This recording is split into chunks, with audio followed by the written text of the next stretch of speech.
This is the Lone Crater YouTube. We hope this video helps. In this video, I will explain how to cook cake pops.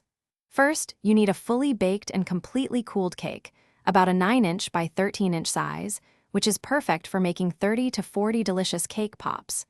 You can use any cake flavor you love, like chocolate or vanilla, making this treat truly customizable. Just be sure your cake is cooled to room temperature, as this is crucial for the next steps in our process. Now, let's get hands-on.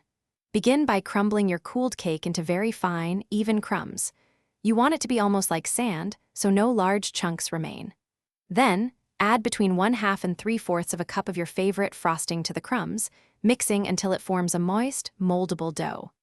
Finally, roll this mixture into uniform balls, each about 1 1/4 inches across, ensuring they are smooth and compact. Chilling is a critical step for preventing your cake pops from falling apart later. Arrange your perfectly rolled cake balls on a parchment-lined baking sheet and place them in the refrigerator for a minimum of 30 minutes.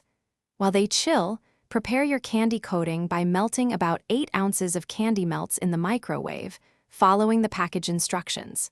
Then, dip one end of each lollipop stick into the melted candy before inserting it halfway into a chilled cake ball, creating a secure bond. Now for the fun part, dipping and decorating your cake pops. Hold the stick firmly and submerge the entire cake ball into the melted candy coating, making sure it's fully covered.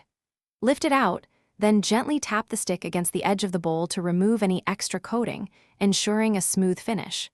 Work quickly, as the candy sets fast. This is the moment to add your favorite sprinkles or other decorative elements for that personalized touch. Thanks for watching. Consider subscribing if we helped you.